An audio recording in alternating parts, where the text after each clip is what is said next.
창세기 28장 11절에서 15절까지의 말씀을 봉독합니다. 한 곳에 이르러는 해가 진지라 거기서 유숙하려고 그곳에 한 돌을 가져다가 베개로 삼고 거기에 누워 자더니 꿈에 본즉 사닥다리가 땅 위에 서 있는데 그 꼭대기가 하늘에 닿았고 또 본즉 하나님의 사자들이 그 위에서 오르락내리락하고 또 본즉 여호와께서 그 위에 서서 이르시되 나는 여호와니 너희의 조부 아브라함의 하나님이요 이삭의 하나님이라. 내가 누워있는 땅을 내가 너와 내 자손에게 주리니 내 자손이 땅이 티끌같이 되어 내가 서쪽과 동쪽과 북쪽과 남쪽으로 퍼져나갈지며 땅의 모든 족속이 너와 내 자손으로 말미암아 복을 받으리라.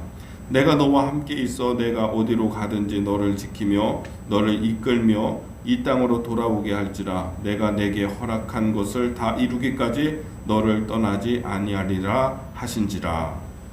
아멘.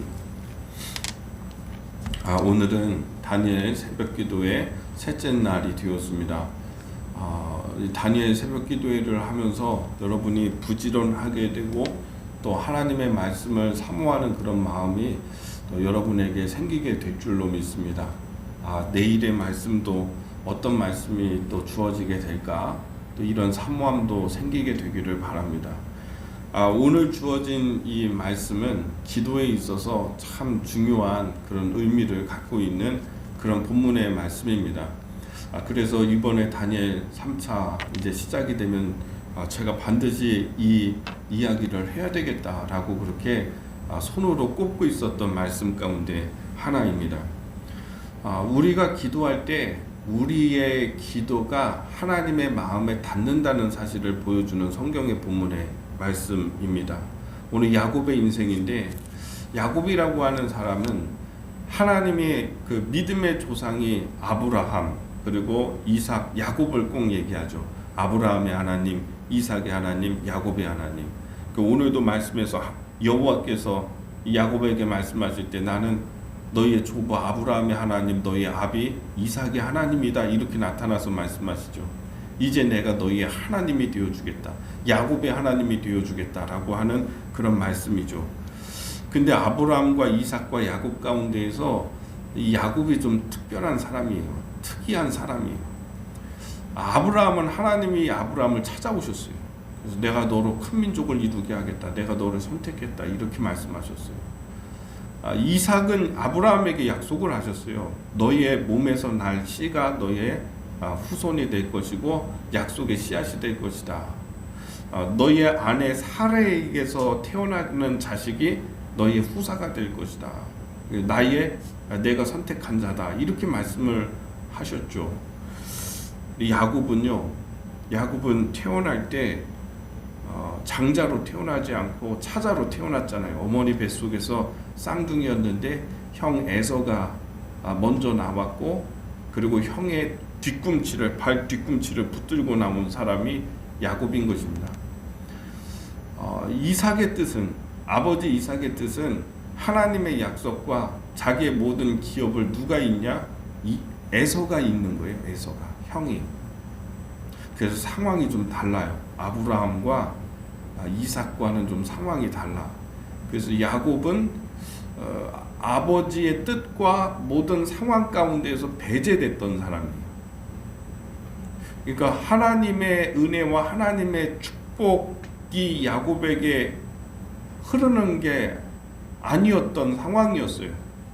제 아버지의 뜻이 제일 중요한 것이기 때문에 그때 가부장적인 사회 가운데에서 단지 장자이기 때문에 이 에서를 이삭이 사랑한 것이라기보다는 에서를 사랑한 것 같아요. 이삭은 에서가 마음에 들고 호탕하고 남자답고 운동도 잘하고 싸움도 잘하고 카리스마도 있고 이런 험난한 시대에서 이렇게 이방인으로 살아가는데 야곱처럼 유약하고 성격이 부드럽고 이런 거로는 안 되고 내 큰아들 장자처럼 담대하고 포부가 있고 남자답고 기상이 있고 카리스마가 있고 그래서 아마 더 이제 아버지의 뜻이 에서에게 굳어진 거죠.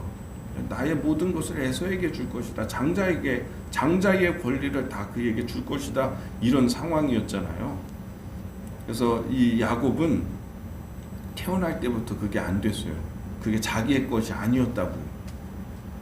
내 것이 아닌 것을 내 거로 만들려면 정상적인 방법으로는 안 돼요. 그러니까 형을 속이게 되기도 하고, 그리고 형의 것을 속여서 빼앗는 이런 일이 있었던 것입니다. 그런데 어떻게 합니까?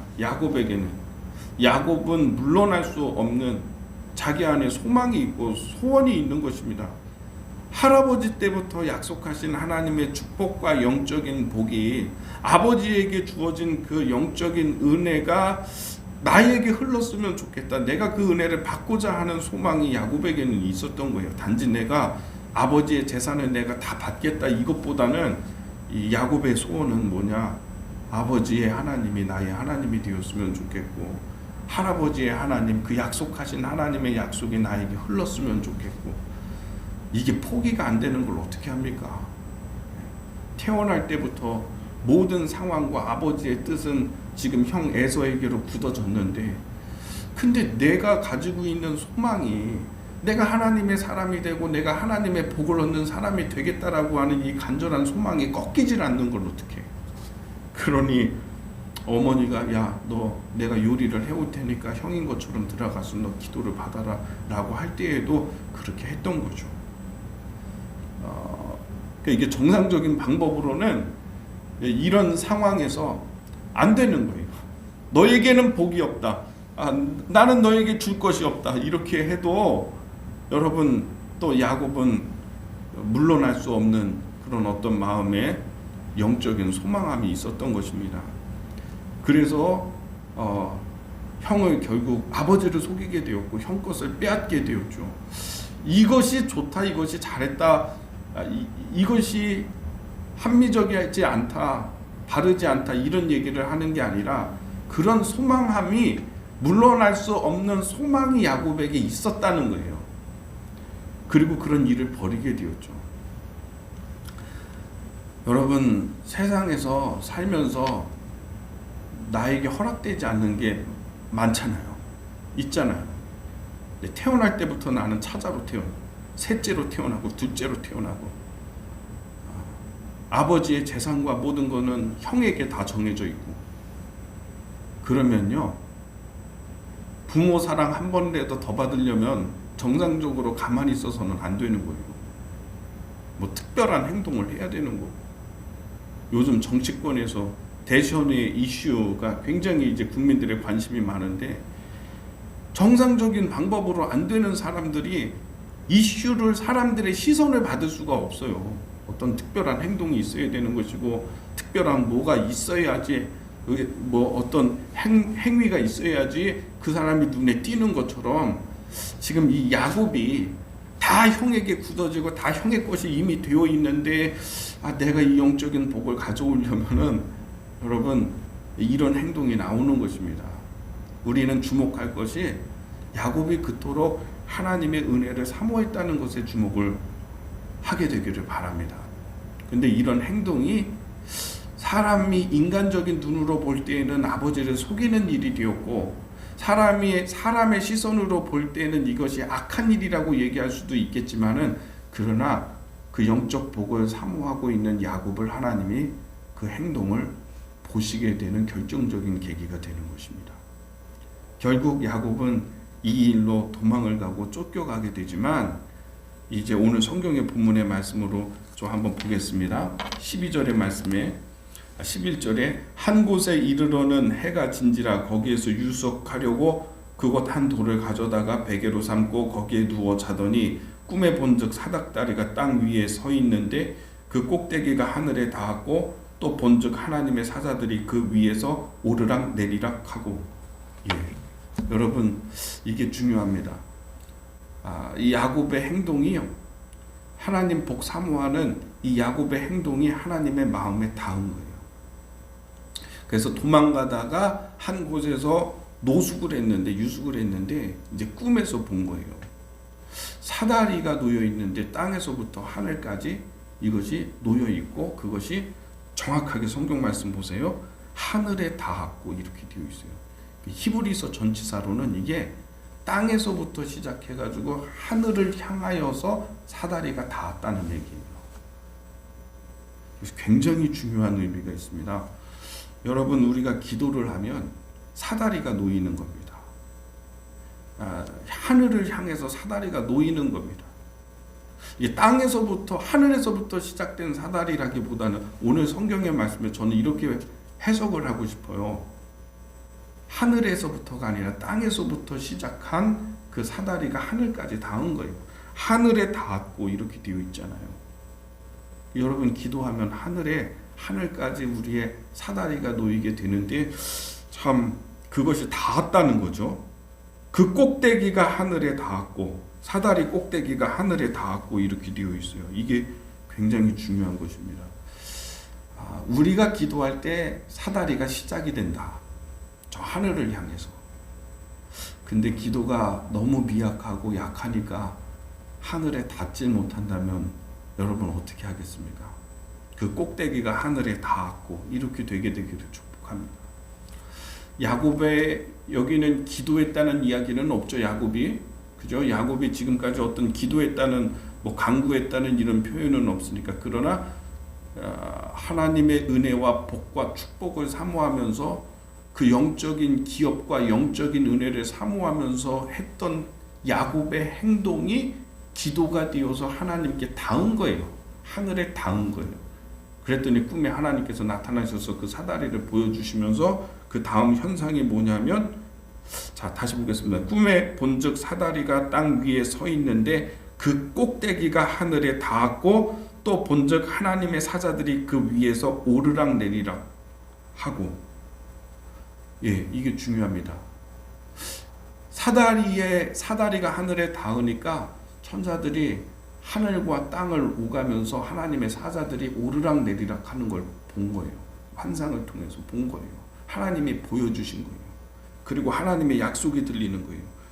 13절에 또 본즉 여호와께서 그 위에 서서 이르시되 나는 여호와니 너의 조부 아브라함의 하나님이요 이삭의 하나님이라. 내가 누워있는 땅을 내가 너와 내 자손에게 주리니 내 자손이 땅에 티끌같이 되어 내가 서쪽과 동쪽과 북쪽과 남쪽에 퍼져나갈지며 땅의 모든 족속이 너와 내 자손으로 말미암아 복을 받으리라. 하나님의 약속의 말씀이 들리는 거죠. 이 약속의 말씀을 이루기까지, 이 말씀 내가 너에게 약속하는 것이 이루어지기까지 봐라. 하늘의 천사들이 하늘과 땅을 오가면서 일하고 있다. 이렇게 많은 천사들이 하늘에서 땅으로 내려가고 땅에서 일한 다음에 다시 올라가고 야곱에게 이걸 보여줬어요. 하나님이. 이런 일이 일어나고 있는 것이다. 이런 영적인 일이 내 말을 내 약속을 이루는데 이 천사들이 동원되고 있고 그 천사는 지금 땅으로 내려가고 있다. 그리고 다시 너희의 기도를 가지고서 하늘로 올라오고 있다. 이걸 현상을 보여주는 것이다. 저는 오늘 이 말씀을 여러분 정말 기억하게 되기를 바랍니다. 내가 기도할 때 이 사다리가 하늘에 닿아 있고, 이게 중요합니다. 하늘에 닿아 있어야지 중간에 딱 끊기거나 아니면 조금 한 몇 미터 모자르면은 소용이 없잖아요. 우리도 길이 있어야지 가지, 끊기면은 못 가잖아요. 하늘에 우리의 사다리가 다 있어야 되는 거예요. 기도가 다 있어야 되는 거예요. 영적으로. 거기에 수많은 천사들이 하늘과 땅을 오르락 내리락 하면서 일하고 있어요. 하나님이 오늘 여기에 천사를 보내세요. 여러분이 기도할 때에 그 기도가 하나님의 마음을, 우리의 기도를 들고서 천사가 하늘로 올라가서 하나님께 아뢰는 거죠. 하나님은 그 일을 이루라고 말씀하시면 그 천사는 또다시 내려와서 여기서 일하고 있는 거죠. 이런 역사가 있는 줄 믿으시기를 바랍니다. 사실인 것입니다. 여러분, 천사가 있고요, 활동하고 있고요. 예수님이 겟세마네 동산에서 기도할 때도 누가복음에 보면 호련히 천사가 나타나 예수님의 기도를 도왔다라고 되어 있어요. 여러분의 기도를 천사가 와서 돕는다는 거예요. 오늘 어떤 일을, 저는 제가 설교할 때, 내가 예배를 인도할 때 여기 누가 와 있는 것 같다는 느낌을 받을 때가 있어요. 내가 여기 혼자서 기도할 때 누가 여기 지금 와 있구나라고 하는 느낌을 강하게 받을 때가 있어요. 내 기도를 인도하고 있구나. 일하고 있는 거예요. 저는 어떤 성도님들이 저에게 기도 부탁을 해요. 누가 아프다는 얘기도 하고 이런 상황이 있다는 얘기를 해요. 제가 기도할 때 하나님 즉시 하나님의 천사를 보내십시오. 그런 기도를 해요. 그렇게 기도를 해요. 역사가 있어요. 여러분, 오늘 이 말씀 기도하면서요, 이 말씀을 좀 기억할 수 있게 되기를 바랍니다. 우리의 기도의 사다리가 하늘에 다 있어야 되고 다 있고 그것에 수많은 천사들이 하늘과 땅을 오가면서 지금 여기에서도 역사하고 있다는 사실을 여러분 믿게 되기를 예수님의 이름으로 축복합니다. 오늘도 하나님께서 여러분의 기도를 돕는, 여러분의 길을 안내하고 이끌어주고 인도해주는 그런 천사들을 파송해 주실 것을 예수님의 이름으로 축복하며 기도합니다.